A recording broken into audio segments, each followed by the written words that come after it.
Dios nos continúa bendiciendo. ¿Cuánto lo creen? Muy bien. Salmo 119, 34. Dame entendimiento. Dame entendimiento y guardaré ese entendimiento. Eso que me das.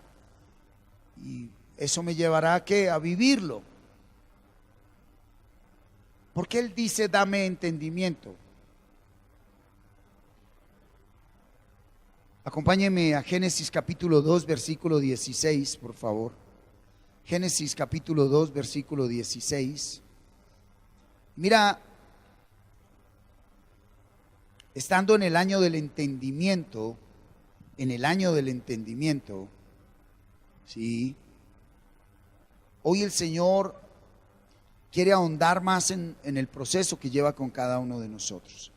Versículo 16, dice así, quédese ahí tranquilo, dice, y mandó Jehová Dios al hombre diciendo, de todo árbol del huerto podrás comer, mas del árbol de la ciencia del bien y del mal no comerás, porque el día de que de él comieres, ciertamente morirás. Esa es la palabra de Dios.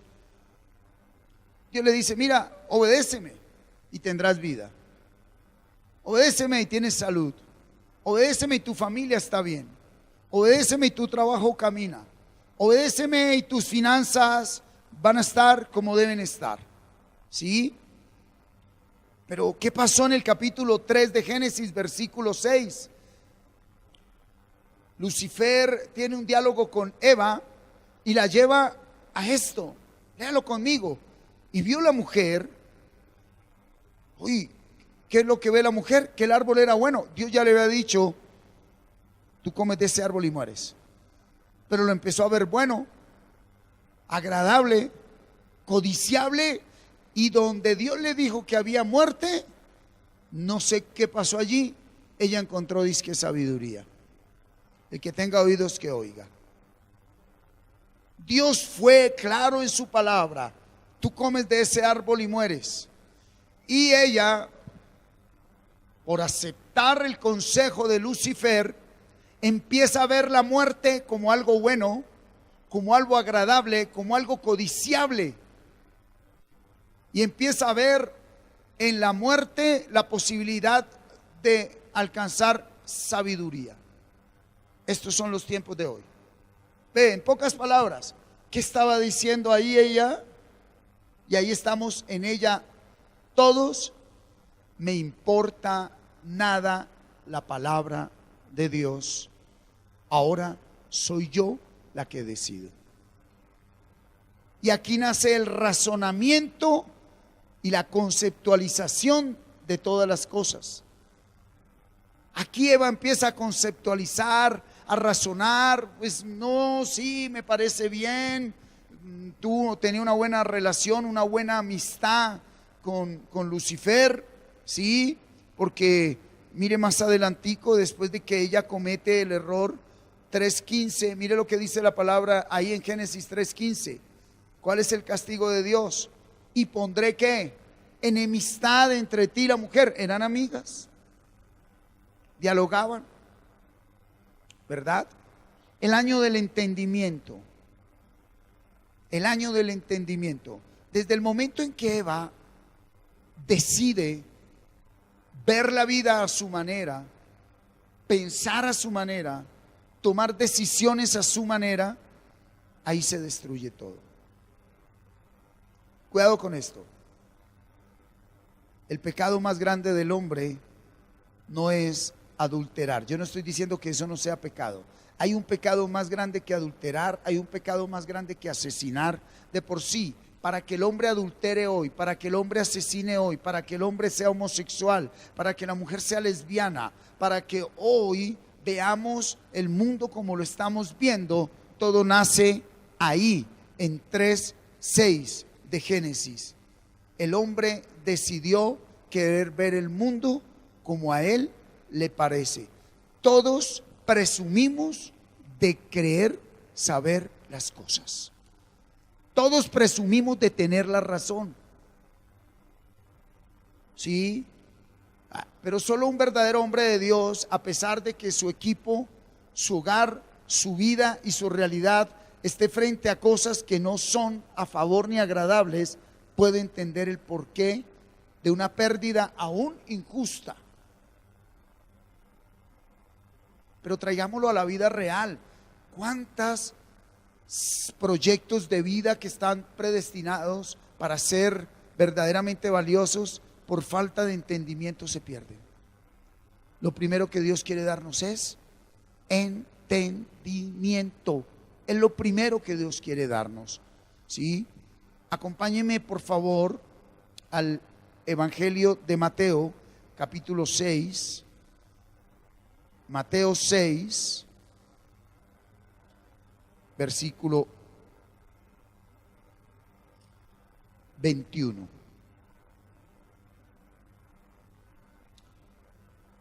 Vamos a leerlo todos. Porque donde esté vuestro tesoro, allí estará también vuestra mente. Porque donde esté vuestro tesoro, allí estará también ¿qué? Vuestra mente. Vámonos, quedándonos ahí, vámonos otra vez para Génesis. Cuando Dios le dijo a Eva, no comas de ese árbol, y Adán, esa palabra ¿dónde debería estar? En la mente. Guardarla para vivirla de todo corazón. Tal parece que Eva no entendía, pero la orden era clara: no coma. Lo que Lucifer le toca a ella, ¿qué es? El entendimiento, los sentidos. Vio, experimentó, percibió, pensó, conceptualizó. Lo que Dios le había dado a Eva, ¿qué era? Un tesoro. Mateo 6:21. ¿Qué era lo que Dios le había dado a Eva? Un tesoro. Dios, si tu mente, si tu corazón está en mi palabra, ¿sí? Tu vida estará en vida. Y lo que Dios le dijo que era muerte, muy atento, iglesia, Eva, ¿cómo lo vio? Como valioso, ¿sí? ¿Cómo lo vio Eva? Como maravilloso, para alcanzar algo que ella ya tenía, pero que en su tiempo iba a descubrir. La pregunta es hoy, ¿para ti qué es tesoro? ¿Para ti qué es valioso? En serio, a ver, conteste. ¿Para ti qué es valioso? Porque tesoro, cuando usted investiga el significado de tesoro, ¿qué es un tesoro? ¿Qué es un tesoro? A ver, trabájele a esa palabra, porque es que nosotros comemos muy entero. ¿Qué es un tesoro? ¿Qué es un tesoro? Literal. ¿Un tesoro qué es? Bueno, bien, algo que vale mucho, pero en la realidad el tesoro es el lugar donde se guardan cosas valiosas. Por eso es tesoro, porque allí se guardan cosas valiosas. Nosotros somos un tesoro para Dios. Y Él guardó en nosotros lo más valioso, que es su presencia, su espíritu, su gloria, su majestad. Cuando Eva cambia esa palabra que es tan sencilla, cuidado acá, ey, no coma, ella le dio lo mismo. Pero a mí me parece que es sabio, pero a mí me parece, ¿verdad? Al día de hoy el problema de los hombres, 6:21 de Mateo, es presumir que nosotros sabemos qué es valioso y allí centramos toda nuestra razón de ser, nuestra mente. En lo personal, un hombre, una mujer que no ha sido lleno de la sabiduría de Dios, no sabe qué es valioso en su vida. En lo académico, una persona que no ha sido llena de la sabiduría de Dios, tú vas a estudiar una carrera sin ser tu talento, sin ser tu don. ¿Por qué estudia mucha gente hoy una carrera profesional? Porque da plata. En lo laboral, tú terminas trabajando en una empresa por dinero, no por entendimiento. entonces terminas esclavo de una profesión y de un trabajo, pero no por entendimiento. Y lo primero que Dios le quiere dar al hombre es entendimiento. En lo familiar, ¿dónde termina una mujer y en un hombre? En una cárcel. ¿Por qué? Porque no tuvieron entendimiento para unirse. Todos pasamos por ahí, que Dios reordenó las cosas, a Él la gloria. En lo financiero, ¿por qué termina alguien en la cárcel, en la ruina o en un hospital o en un cementerio? Porque no tienen entendimiento para hacer negocios. O se pasan de muy tontos, o se presumen de muy hábiles para los negocios y les meten gol, los arruinan, los engañan, ¿verdad? ¿Por falta de qué? De entendimiento. Entonces, al día de hoy aquí, cuando vamos en esta parte de nuestro proceso, ¿cuál es la razón de ser? Proverbios 20:24. ¿Cuál es la razón de ser de tu vida? ¿Con qué entendimiento estás enfrentando tu proyecto de vida? De Jehová son los pasos del hombre. ¿Cómo pues entenderá el hombre su camino? ¿Cómo pues entenderá el hombre su camino? ¿Cómo pues entenderá una persona su diario vivir, sus situaciones internas inefables? Algo inefable es algo que nadie puede contar porque es muy personal, solo entre él y Dios. Eso inefable, ¿cómo lo vas a entender? ¿Cómo vas a entender tú la realidad que estás viviendo en la parte académica, laboral, familiar? ¿Cómo lo vas a entender si en realidad de Dios Todopoderoso son cada paso? ¿Cómo? Y entonces entra el proverbio de hoy, 4:23. Mírelo. Ahí está. Léalo toda la iglesia. Sobre toda cosa guardada. Pero qué bueno que primero dice, nosotros guardamos muy bien el dinero, guardamos muy bien la ropa, los bienes materiales. Para nosotros eso es tesoro. Pero la pregunta clave de hoy es, ¿en verdad tú ves la palabra de Dios como la única y verdadera riqueza? O como todo religioso nos congregamos o tenemos una vida de oración o leemos la Biblia simplemente para que Dios arregle las cosas. ¿Cómo es que le contesta Dios a Jeremías? Usted lee el capítulo 32 y las cosas están totalmente patas arriba. Ya lleva buen tiempo Nabucodonosor sitiando a Jerusalén, están muriendo de hambre y aún así Sedequías manda preso a Jeremías. Jeremías no entiende por qué, porque Jeremías todo lo que vive lo está viviendo por profetizar la palabra que Dios le ordena. Todos los profetas dicen, no, sí, ve y pelea con Nabucodonosor, Dios nos librará. ¿Y qué le decía a Jeremías? Ríndase rey. ¿Por qué? Porque serás entregado. Cuando él es terco, ya la última palabra que le dijo, con tus ojos propios lo verás. Antes que te saquen los ojos vas a ver cómo matan a todos tus hijos. Después te sacarán los ojos y hasta ahí llegaste. Y nadie le creía, por eso lo mandaron a la cárcel. Y estando él en esa situación, el capítulo 32, viene Dios y le dice, estando preso, estando en la inmunda, le dice, cómprate un lotecito. Es como para mandarlo que, a ver, estamos en la, que usted venga a decir, cómpreme un lotecito. Le dice, sí, vaya y compre un lotecito. Ahí le mandé a su tío, cómpreselo a su tío. Y sí, literal, llega el tío y dice Jeremías, uy, es palabra de Dios, bien, venga a ver, hagamos el negocio. Le pesó 17 ciclos de plata. Dice, tome. O sea, él estaba preso, pero no era ningún arrastrado. El que tenga oídos que oiga. ¿Sí? ¿Hacia dónde voy? Mira, todos nosotros, la palabra del antiguo pacto fue anunciar a Jesús. No se puede tomar de ninguna otra manera, ni sacar literalmente los rudimentos del antiguo pacto para aplicarlos al nuevo. La palabra del antiguo pacto enseña. ¿Para qué? Para ser vivificados en el nuevo pacto. Muchos de nosotros enfrentamos realidades donde nos sentimos como ¿quién? como Jeremías. Capítulo 32. Encarcelados, enlazados, atados, sin salida.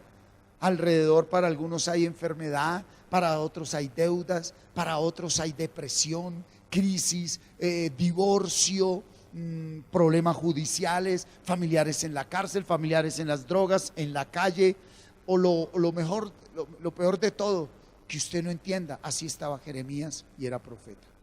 Jeremías 33:3. Y mire lo que le responde el Señor. Él está desesperado, ¿sí? ¿Y qué le dice el Señor? Clama a mí y yo te responderé. Bueno, muy bien, perdón. Al día de hoy, para el argot religioso, ¿qué significa que Dios responda? Que le haga las cosas. Cámbieme a mi marido, cámbieme a mi mujer, deme el puesto, deme todo. Quiero dar testimonio que ya compré el carro, quiero dar testimonio que me ascendieron, quiero dar testimonio, pues gloria a Dios por los milagros del cuerpo.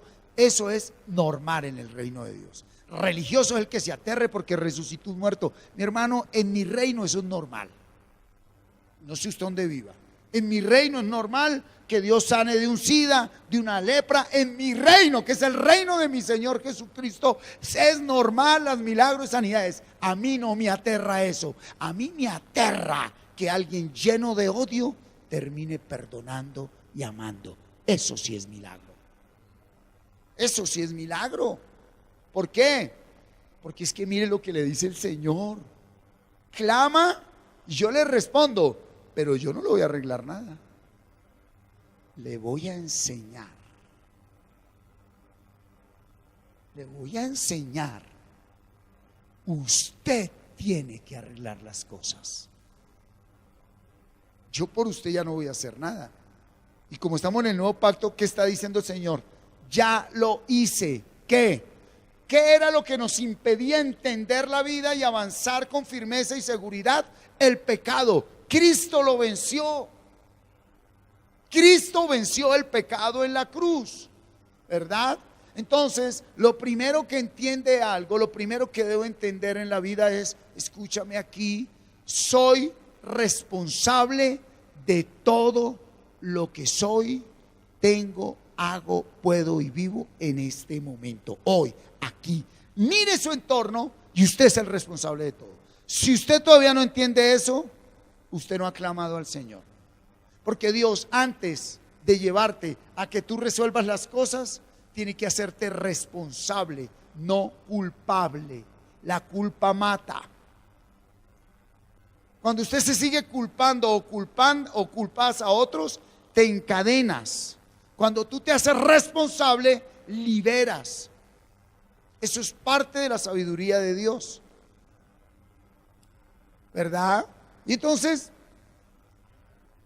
todos queremos que Dios haga las cosas por nosotros. Dios ya venció la iniquidad. ¿En dónde? En Cristo Jesús.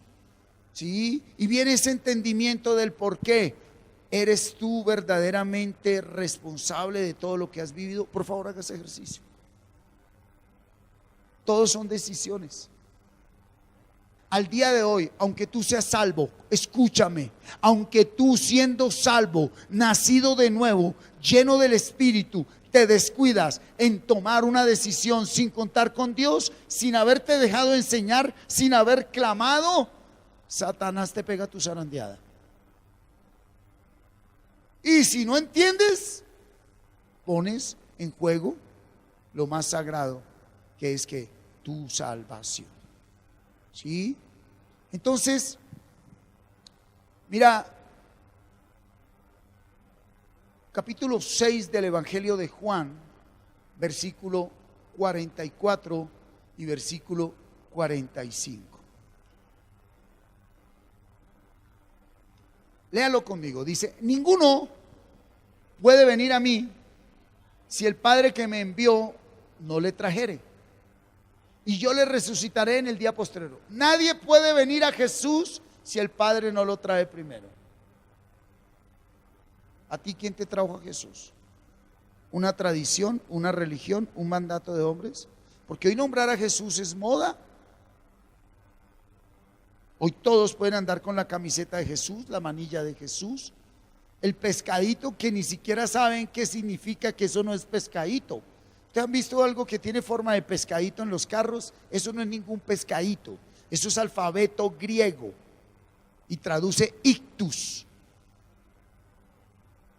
que era el secreto cuando las primeras comunidades cristianas verdaderas, la iglesia auténtica primitiva, que para usted poder entrar a esas comunidades era probado 3 años. No era pase al altar, diga esta oración, deje el diezmo ahí y vaya y traiga más. 3 años era probado usted en esas primeras comunidades. Era secreto. Al que encontraran siguiendo a los del camino de Jesús, lo mataban. Entonces cuando ellos se encontraban, tenían una clave. ¿Cuál? El uno se acercaba y estaba ahí y hacía una raya. Y si el otro era del camino, hacía la otra. Y se armaba la palabra ictus, que no es ningún pescado. Pero como usted lo pescó, quién sabe quién. Usted dice, oh, soy cristiano, sea rey de reyes, señor de señores. ¿Entiendes la vida? Dígale al que tiene al lado, Cristo no es una moda, Cristo es vida. Aterrice. Sí, oye decir, ay no, yo soy cristiano. Ay, yo soy cristiano. Ve, para que tú seas cristiano, el Padre tiene que traerte al Hijo. Perdón, ¿se cumplió esa palabra desde el principio? ¿Sí o no? Pedro, ¿quiénes dicen que soy yo? Un profeta, que Elías. Bueno, ¿y ustedes quiénes dicen? Tú eres el Hijo de Dios, Señor. Dice, eso no te lo reveló ni carne ni sangre. Tú no fuiste ni a instituto bíblico, ni a estudiar teología, ni a estudiar ciencias bíblicas. Eso te lo reveló mi Padre. Y de aquí en adelante todos aquellos que sean enseñados por mi Padre vendrán a mí. ¿A ti quién te ha enseñado quién es Jesucristo? Versículo 45.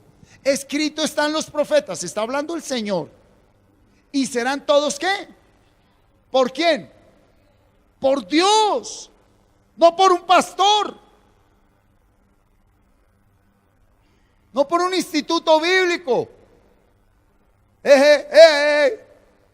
Así que todo aquel que oyó al Padre y aprendió de él, viene a mí. ¿Vas tú en un proceso donde el Padre te está revelando a Jesucristo?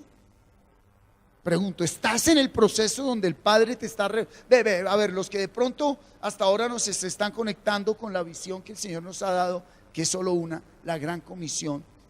Dios nos ha sacado del mandato de hombres, congregarse para que Dios nos haga cosas. No, aquí nosotros vamos en un proceso, ¿para qué? Para que el poder de Dios reposando en nosotros, nosotros hagamos la voluntad de Dios. Entonces es un proceso donde tú vienes al Padre, el Padre te enseña, te revela, te muestra quién es el Hijo. Cuidado, pero mientras el Padre te enseña y te revela quién es el Hijo, tú todavía no conoces al Padre. Uy, qué misterio. El Padre te está enseñando quién es el Hijo, pero luego es el Hijo el que te dice, venga, conozca al Padre. El Padre te revela quién es el Hijo, pero tú todavía no conoces al Padre. Después de que el Padre te revela al Hijo, el Hijo te da el Espíritu del Padre, y el Espíritu del Padre en Jesucristo te dice, ahora sí conózcalo a Él. Siendo solo uno, somos Padre, Hijo y Espíritu Santo. ¿Sí? Padre, Hijo y Espíritu Santo. Bueno, la pregunta es, ¿cómo el Señor, Dios Padre, hablo del Padre, no hablo del Hijo ni del Espíritu Santo, cómo el Padre te enseña a ti? El Padre, ¿cómo el Padre te enseña al Hijo? Juan 1:1. Juan 1:1. En el principio era la palabra, y la palabra era con Dios, y la palabra era Dios. ¿Quién es la palabra? Jesucristo. Entonces, ¿qué es lo que nos tiene que enseñar el Padre? ¿Quién es la palabra? ¿Sí? ¿Cómo nos lo enseña? ¿Cómo nos lo enseña? Segunda de Timoteo 3, 16, 17. ¿Cómo nos enseña el Padre quién es Jesucristo? Léalo conmigo. Toda la Escritura es inspirada por Dios y útil para enseñar, para redarguir, para corregir, para instruir en justicia. 17, a fin de que el hombre de Dios sea perfecto, enteramente preparado para toda buena obra. A través de una relación con la palabra. Por eso cuando yo los traigo al discipulado, no de hombres ni de conceptos, lo primero a lo que yo lo direcciono es: tenés que aprenderte de memoria todos los libros de la Biblia. ¿Cuántos son los libros de la Biblia? ¿Cuáles son las secciones del Antiguo? Ahí es donde está el discipulado. Perdón, por favor, aterricemos un poquito. Doc, dígame usted, ¿cómo va a decir uno que conoce a Dios y que me hizo Dios si ni siquiera conoce uno la Biblia? Estoy hablando solo de cuántos libros, cuántas secciones. ¿Cuáles son las 5 secciones del Antiguo? Entonces, lo primero son la ley, el Pentateuco, ¿sí? Los históricos, 12 libros. Los sapiensales, 5 libros. ¿Los qué? Profetas mayores, 5 libros. Los profetas menores, 12 libros. Luego nos vamos para los históricos, Evangelio, un libro de la historia de la iglesia. Luego las cartas paulinas, luego las cartas generales y el libro profético. A partir de ahí, si tú verdaderamente, cuidado acá, estás siendo enseñado por Dios, aunque como Jeremías estés en una cárcel y todo lo tengas en contra, porque por lo regular, si en realidad eres de esta locura llamada verdadera iglesia, estés como estés, Dios despierta en ti una pasión por ir a descubrir en ese bendito libro quién es Jesús, quién es el Padre y quién es el Espíritu Santo. Y en esa pasión que tú empiezas, pero no por intelectualizar, no por conceptualizar, no por contender quién sabe más, quién interpreta así, quién interpreta allá, no, porque la palabra tiene pues yo creo que no existe la manera de decir cuánta interpretación tiene un versículo. Miles de millones de millones de millones de millones de millones de millones. Todos los 7,000 millones de seres humanos podríamos interpretar un versículo de una manera diferente. Téngase de la silla. La Biblia nunca se nos dio para conceptualizarla. La palabra de Dios es vida y tiene en ella misma poder. La palabra debe ser guardada, sembrada. Y entonces viene algo que no entendió. Cuando usted verdaderamente, devuélvete al 16, empezó a leer la Biblia, entonces la Biblia ¿qué hace? Te enseña.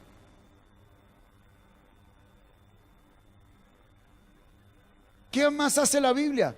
Te redarguye, te corrige, te instruye. Ve, si tú verdaderamente has sido enseñado por Dios, tú no vas a tomar decisión alguna hasta que no vengas aquí, si no hay una verdadera intimidad con Dios. Yo estoy hablando de una iglesia madura. Dios te puede decir: mira, no vayas al viaje, y es el Espíritu Santo guardándote de un accidente. No compres eso, guardándote de que te roben. Pero no, yo no estoy hablando aquí del comercio, yo estoy hablando aquí de la madurez. ¿Sí? Colosenses capítulo 1, versículo 9, versículo 10.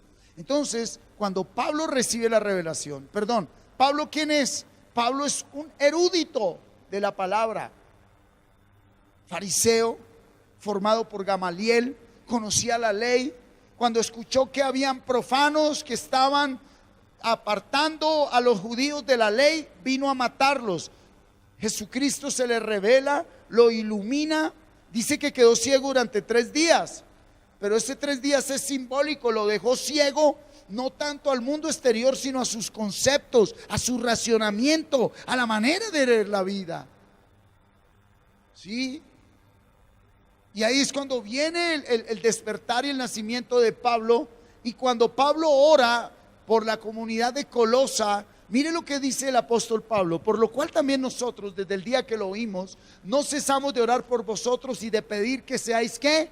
Llenos del conocimiento. Pablo no está diciendo que le den esto, que le den lo otro. Sí, por allá en Corintios dice: gracias por la ofrenda, pero no le vamos a dar importancia a eso. Ustedes la van a recoger con anterioridad, como Dios le puso, y el primer día, o sea el domingo, cuando yo llegue, recogemos la ofrenda y va para el crecimiento y el sustento de la iglesia, punto. Pero en realidad la pasión de Pablo era que nosotros seamos llenos del conocimiento de la voluntad de Dios. ¿En qué? En toda sabiduría e inteligencia espiritual. ¿Para qué? Versículo 10. Para que hoy usted haya andado como es digno del Señor. ¿Usted andó como es digno del Señor? ¿O ahorita tu conciencia te acusa? Hágale así al que está dormido. ¿Usted andó hoy como es digno? ¿Le agradó en todo? ¿Llevó fruto en toda buena obra? ¿Creció en el conocimiento de Dios? ¿Cuántos crecieron ayer cuando Carlitos Vaca botó el gol? Si usted no creció en el conocimiento de Dios, entonces usted es un fanático más. No sería raro que mechonee a alguien que tenga una camiseta de otro color, ¿verdad? Si usted no aprendió. Entonces, ¿dónde un hijo de Dios verdaderamente aprende? No en las cosas afables, no en las cosas a favor, no en las cosas agradables. ¿Sí? Él dijo: en lo íntimo me has hecho comprender sabiduría. Y luego la metió tremenda: purifícame con hisopo y seré limpio, lávame y seré más blanco que la nieve. Cuando él habla de purifícame con hisopo, está hablando y entendiendo que si él pecó es porque su mente estaba llena ¿de qué? De lujuria, de lascivia, de desorden sexual. Él está diciendo: limpie ese pensamiento unido a un sentimiento que me hace creer que me puedo acostar con la que sea. ¡Límpieme! ¿Hay alguien acá? Pero por si no, pues si David hubiera estado al tiempo de hoy congregándose en una iglesia, entonces, Señor, ata, encadena, liga, reprende ese demonio que me hizo acostar con Betsabé. Porque es la manera como se salen hoy los religiosos. Culpan a todo de Satanás, lo señalan de todo, siendo que desde el principio Dios le dijo a Adán. ¿Qué le dijo a Adán? Le dijo: ¿qué hizo, hermano? ¿Qué estaba esperando Dios? Que Adán dijera: Señor, le falle. ¿Qué hizo Adán? Usted se equivocó con la mujer que me dio. Culpa de Dios. Usted se equivocó. Me hubiera dado la morena que a mí me gustaba, porque usted sabía que me gustaban las morenas. Me dio esa mona. Me hubiera dado la bajita, no es que esa alta. Me dio una gorda, yo quería una flaca. Pues traduzcámoslo al día de hoy: me divorcio de ti porque es que me aparto de ti porque charlatán, te quedó grande, no entiendes. Te quedó grande la vida, te quedó grande tu proyecto, te quedó grande tu trabajo, te quedó grande todo, porque cuando tú sigues culpando a otro de lo que tú vives, aún no has entendido a Jesucristo. No lo conoces. La primera manifestación de conocer a Jesucristo es entender mi diario vivir. Porque para eso es la sabiduría. La sabiduría no es para pararse uno aquí a presumir que mire, que aquí, que Isaías, que no, es vida, vida, vida, vida, vida. Usted debe vivir, debemos yo y usted vivir, usted y yo, esa palabra, mi hermano. ¿Aló? Por eso allá en Hebreos Pablo nos la remata, 13, 20, 21. Esto para mí es precioso. Cada madrugada me apasiono con Hebreos 13, 20, 21, porque como que siento un aire, ese es mi refrigerio, ¿sí? Y el Dios de paz, mire que Él empieza siempre con el Padre, que resucitó de los muertos. ¡Wow! El que tuvo el poder de resucitar. ¿A quién? A nuestro Señor Jesucristo. ¿Y quién es Él? El gran pastor de las ovejas. ¿Y por qué? Por la sangre de un pacto. Un pacto. Dios es Dios de pactos. ¿Qué le dice? Mire, me haga. ¿A quién? A mi esposa, a mis hijos, ¿sí? A Daniel, a todos los congregados, a mi familia de sangre, a mi familia en la fe. ¿Nos haga qué? Cuidado, cuidado. Doc, ¿qué dice ahí? ¿Nos haga qué? No actos.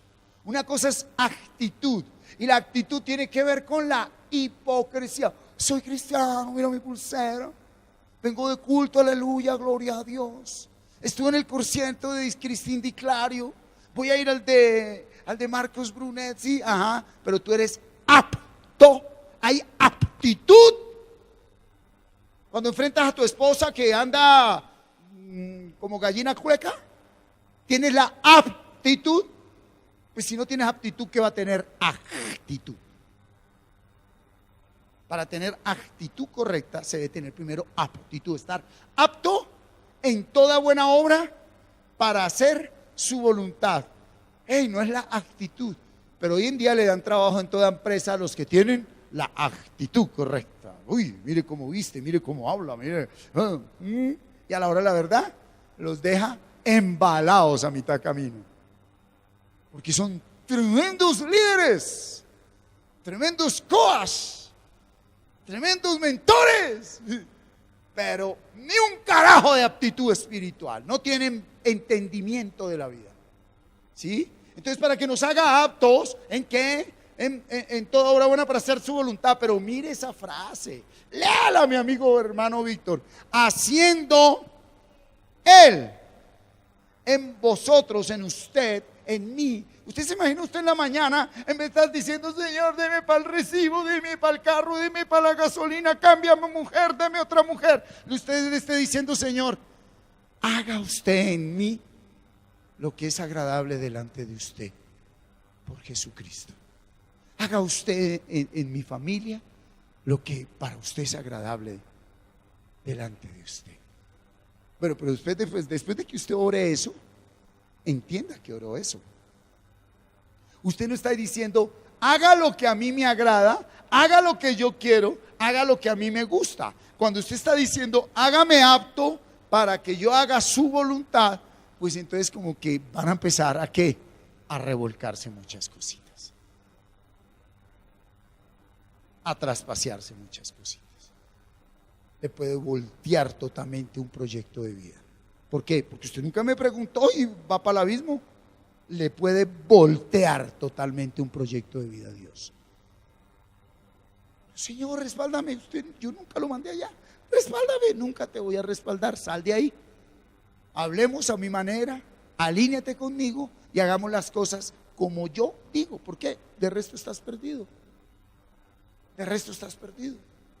Ahora, ¿en qué consiste ser apto?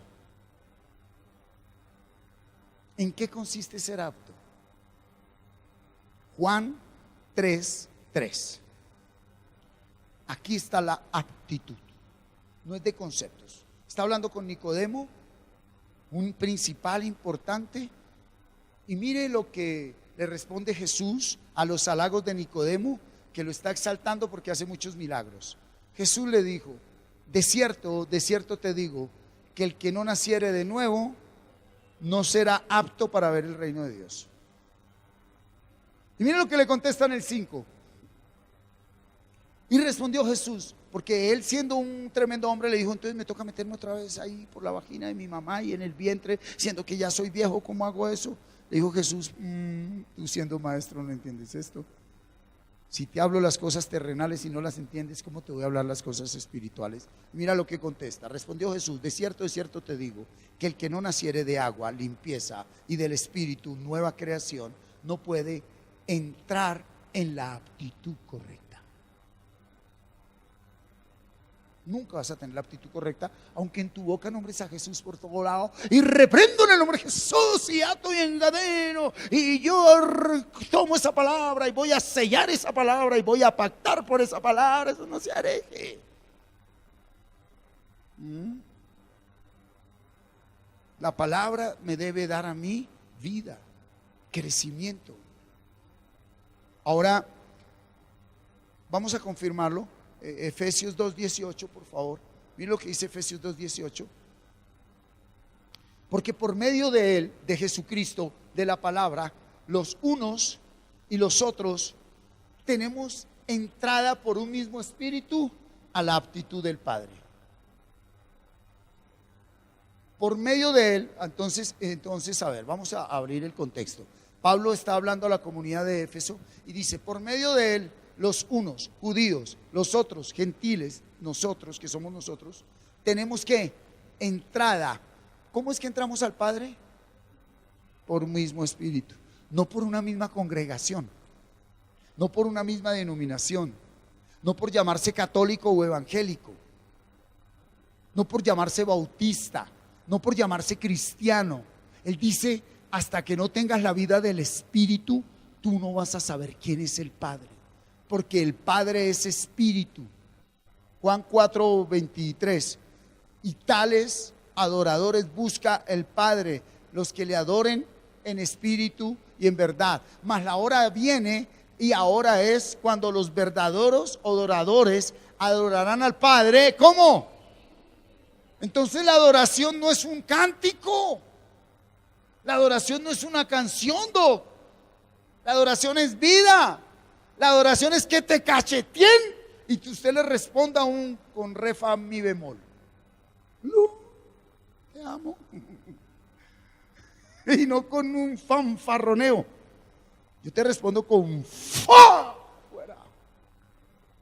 Que los verdaderos adoradores adorarán al Padre en espíritu y en verdad, porque también el Padre, tales adoradores busca que le adoren. Adorar al Padre es vivir la palabra a diario.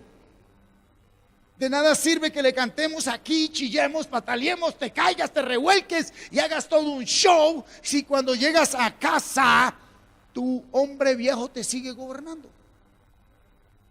Si no has podido perdonar, somos vasijas de barro. Somos vasijas de barro. Y en vasijas de barro es que Él deposita ¿qué? Su gloria.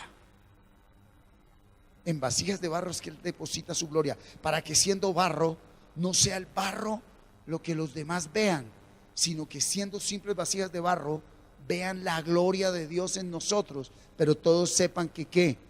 Tú eres vasija de barro, lo que tú eres es porque hay gloria de Dios en ti. Lo que tú haces es porque hay gloria de Dios en ti. Qué lindo que alguien sepa eso, ¿no?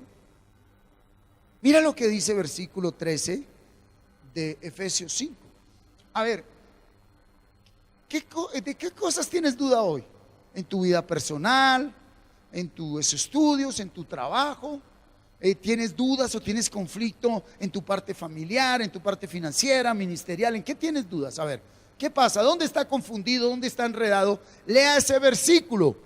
Mas todas las cosas, cuando son puestas en evidencia por la luz, que es la palabra, que es Jesús, son hechas manifiestas, porque la luz es lo que manifiesta todo. Señor, ¿qué estará pasando con mi mujer? Pues yo vengo, en vez de irme a colocarle un detective para que le tome fotos y la siga.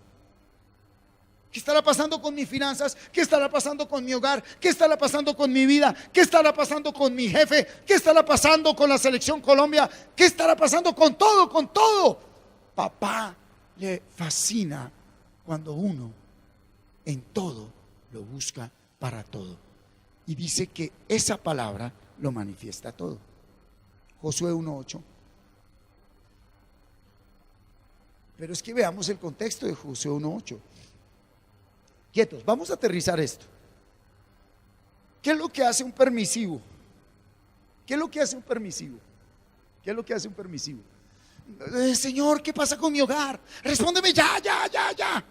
Pues Dios a través de ese revuelco que hay en tu hogar te está madurando, te está haciendo sabio, te está formando tu carácter, te está limpiando, te está aternillando con la manera de ser, como es la persona que vive a tu lado, ese jefe, ese compañero, ese cónyuge, ese hijo. Eso que tú estás viviendo, esa es la herramienta que Dios está utilizando para formarte. Pero solo lo entiende un verdadero hijo de Dios que ha sido enseñado. ¿Por qué me pusiste esta persona al lado? Porque es la lija que tú necesitas. Señor, ¿por qué me tocó con el pastor Martín? Porque con otro pastor usted se estanca y se muere. Le toca que lo muevan, que le cimbroneen. Entonces, Josué, acaba de morir Moisés. Usted sabe que Josué, ¿cuál era la pasión de Josué? ¿Quién lo sabe? ¿Por qué lo escogió Dios? Porque no se apartaba del tabernáculo día y noche, y José todavía no podía entrar al tabernáculo. Era un apasionado por buscar la presencia de Dios. Y don Moisés, que vivía en la presencia de Dios, que su rostro resplandecía, no tuvo el carácter para vivir en la presencia de Dios. La presencia de Dios no es sentir gusanos y mariposas en la barriga. Ay, Señor, tu presencia. La presencia de Dios es carácter. ¿Tú quieres mi presencia? Muy bien, vamos a ver si la tienes. Cachetealo. Y te pone a que la gente que está a tu lado te maltraten, te insulten, que sean injustos. Usted trabajó bien y solo se le paga esto. ¿Pero qué injusto? No tienes aún mi presencia. Yo nunca dejaré que te roben un peso, pero tu recompensa viene más adelante. Cállate. Devuélvanlo al proceso, que empiece de cero para kinder. ¿Ha entendido? Cuando usted vive en el pasado, no hace sino restregarle al otro el pasado.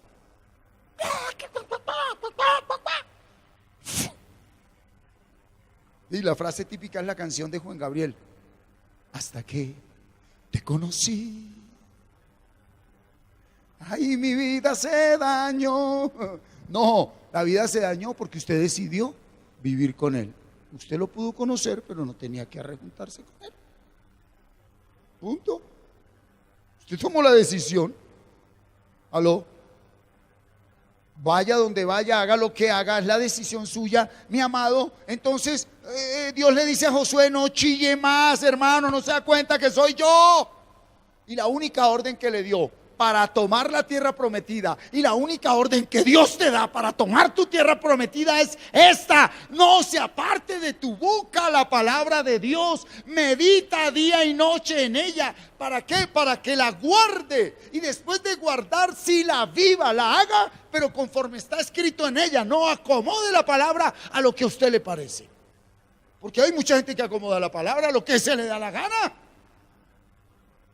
Ay, es que aquí, ¿de dónde salió la iglesia homosexual, de homosexuales y lesbianas en Brasil? ¿La han visto? Grandísima. Pues, usted cuando lee el versículo de la amistad que tenían Jonathan y David, es tremendo. Hay que tener el espíritu para no interpretarlo bien, porque literal dice: David y Jonatán se amaban con más pasión como un hombre ama a una mujer. Pues digo, a los que leen la Biblia, ¿no? Hay que leer la Biblia. Y entonces de ahí nace una congregación de dos homosexuales que tienen sedes ya casi en todos los países del mundo, lo que llaman una mega iglesia.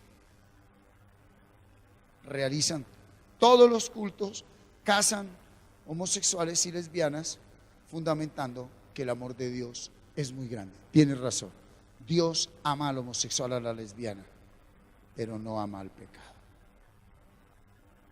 Entonces, si tú eres homosexual o lesbiana, ¿sí? Usted que me sigue en este momento por la red, no les había saludado en esta noche, Dios les continúe bendiciendo, y tienes un problema el problema de homosexualismo y lesbianismo es falta de entendimiento, no es de genitalidad. No es que aquí a ti no te gusta ni la vagina ni el pene y quiere otro pene, si teniendo pene, y quiere otra vagina teniendo vagina. El problema de homosexualismo y lesbianismo es falsa identidad y falta de paternidad.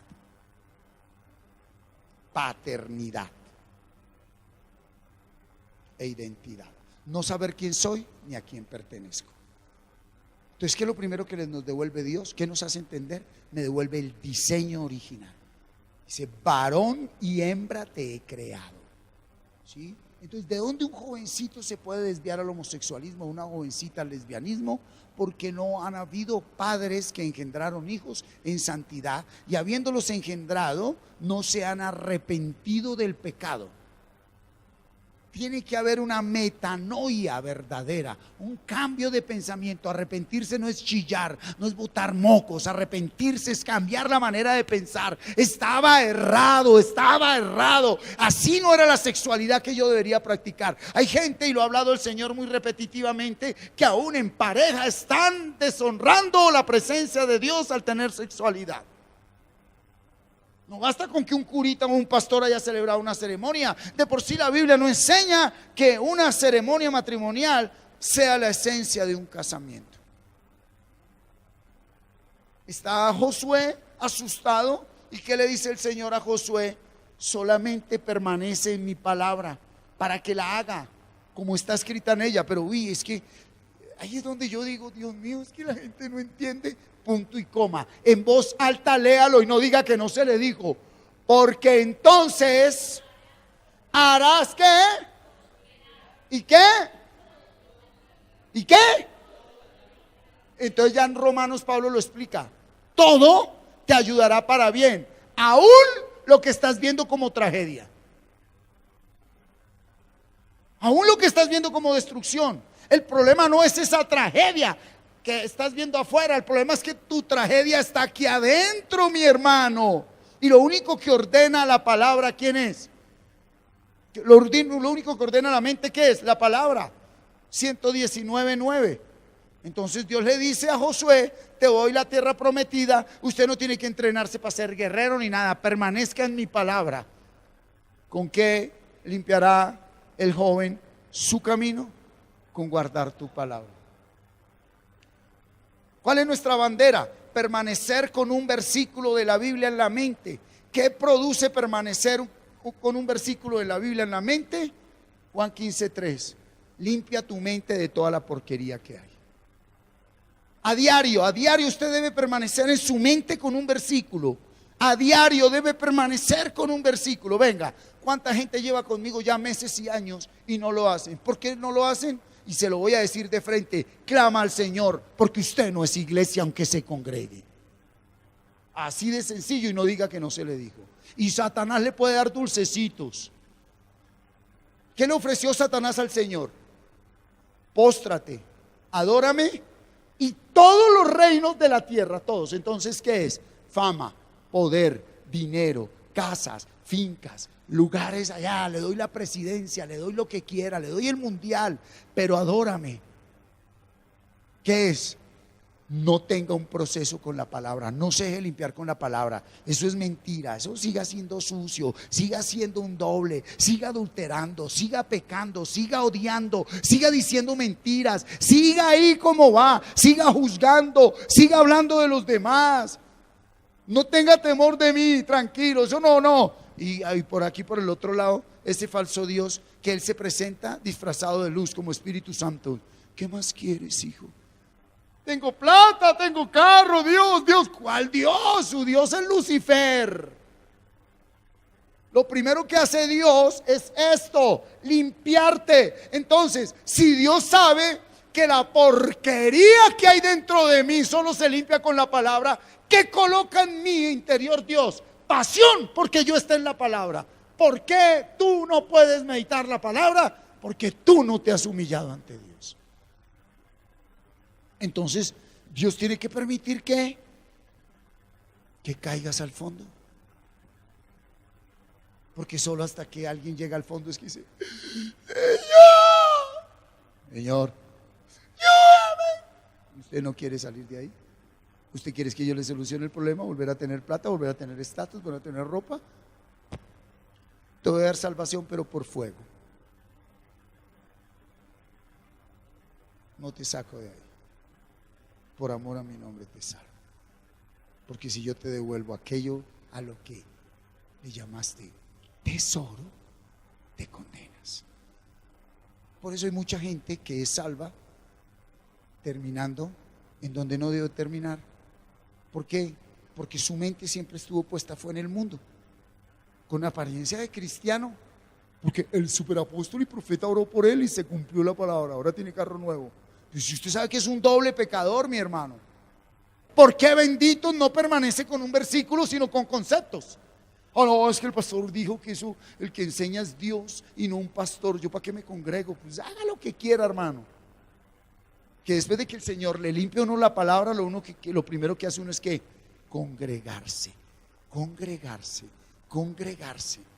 porque el Señor le quita la pereza, le quita el cansancio, le quita la esclavitud, le quita la morroña, y usted se encuentra otra vez como una milla más. ¿Por qué? Porque usted va en un camino próspero. Y como usted es esclavo del trabajo,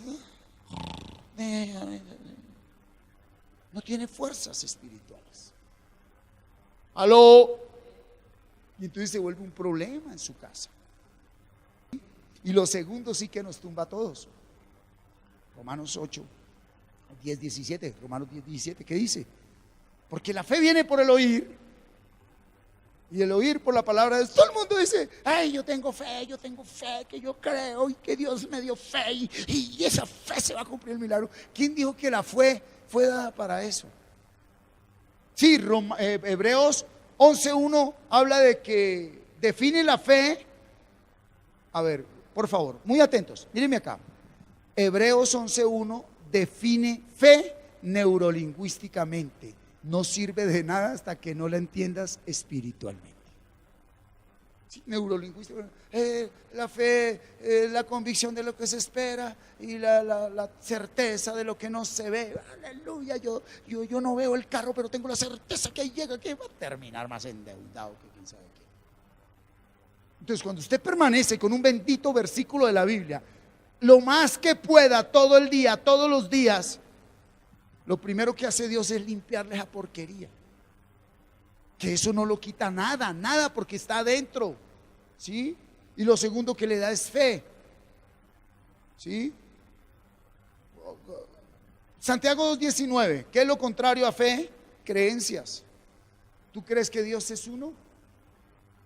Santiago 2:19, ¿tú crees que Dios es uno? Bien haces. También los demonios creen y tiemblan. Léalo. ¿Tú crees que Dios es uno? ¿Tú crees? ¿Tú tienes creencias? ¿Tú tienes creencias? Muy bien. ¿Tú crees en Jesucristo? ¡Aleluya! Los demonios también creen y hacen todo el show que hacen muchos por creer, pero no obedecen. Para obedecer la palabra viene un regalo de parte de Dios. ¿Qué es? Primero déjame limpiarte.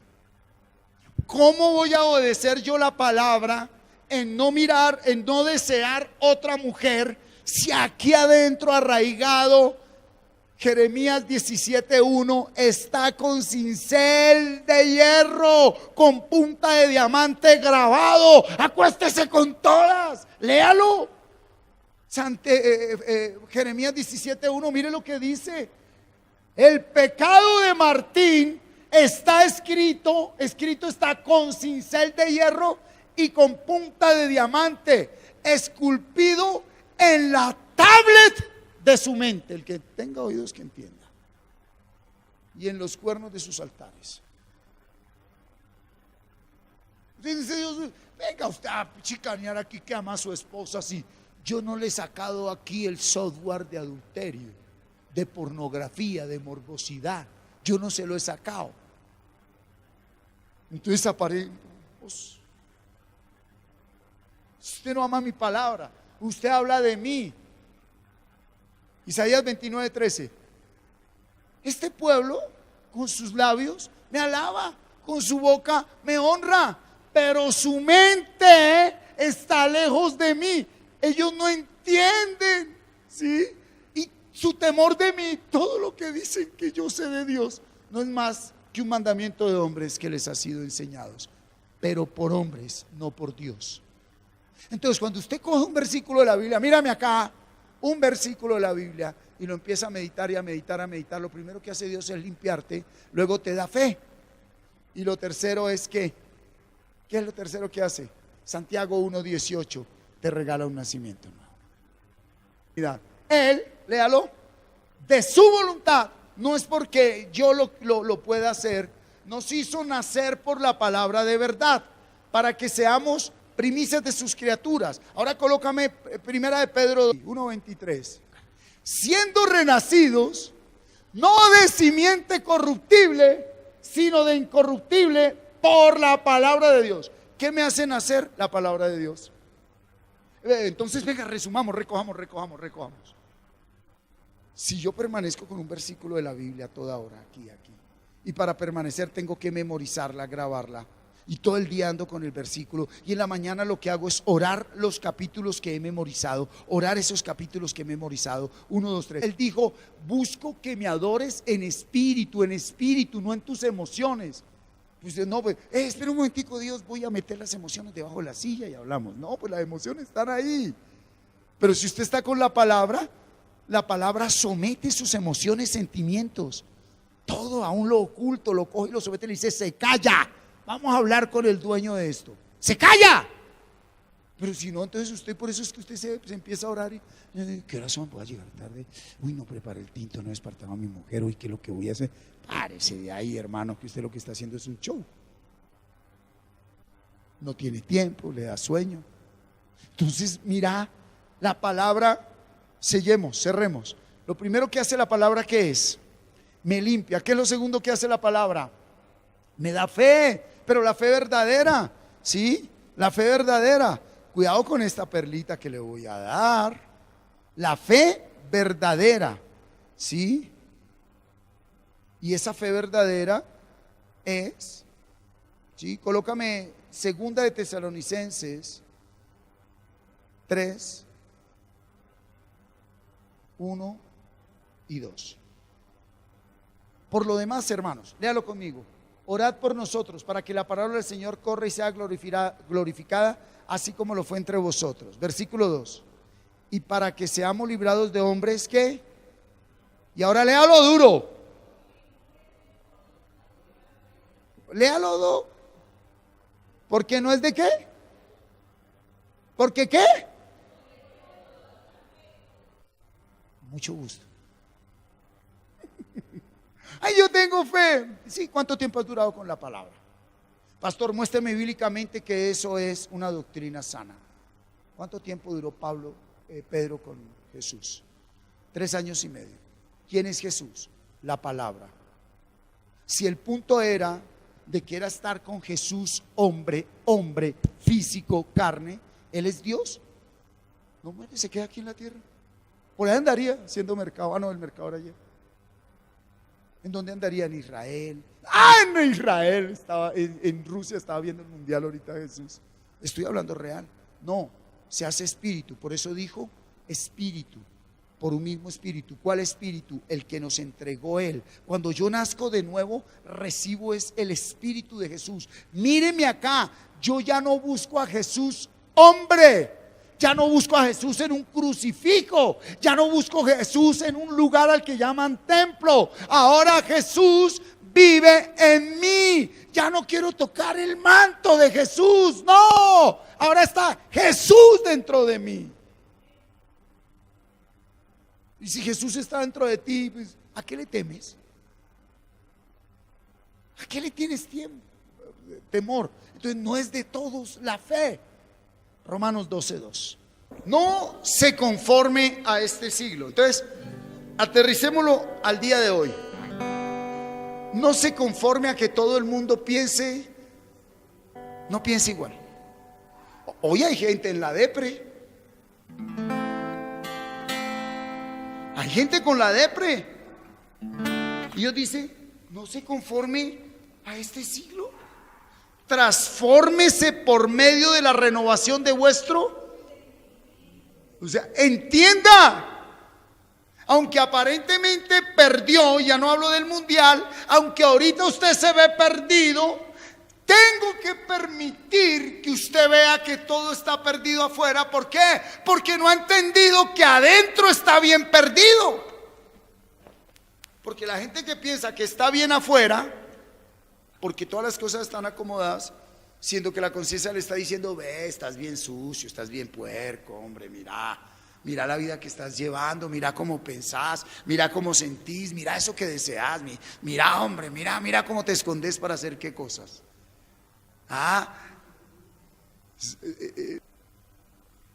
Pues, o sea, sí hemos cambiado nuestra manera de pensar. La iglesia no puede pensar. Y para que nosotros no pensemos como todo el mundo piensa, ¿encontraste Dios habla hoy? Entonces, mire, léala. Ya, listo, qué lindo. Todos, 1, 2, 3. No vivan ya según los criterios del tiempo presente. Al contrario, cambien su manera de pensar para que así cambie su manera de vivir y lleguen a conocer la voluntad de Dios. Es decir, lo que es bueno, lo que es grato, lo que es perfecto. Pues, ¿cómo el marihuanero dejará la marihuana? Usted podrá encadenarlo, encerrarlo y hacerle lo que sea. La marihuana no está en la olla, está en la mente. Y hasta que usted no le saque la marihuana, la pornografía, la morbosidad, el lesbianismo, el odio, el resentimiento de la mente, usted puede colocarle a la mujer un cinturón de castidad. Sigue adulterando acá. Cambie su manera de pensar. Y hoy muchas denominaciones y congregaciones se centraron en solo lo externo. Dios primero quiere ordenar mi vida interior y poco a poco yo, con la enseñanza que Dios me da, ordeno mi vida exterior. Colóquese sobre sus pies. Una vez más, gracias por haber estado con nosotros. Deseamos que esta palabra haya llegado a su corazón de parte de Dios.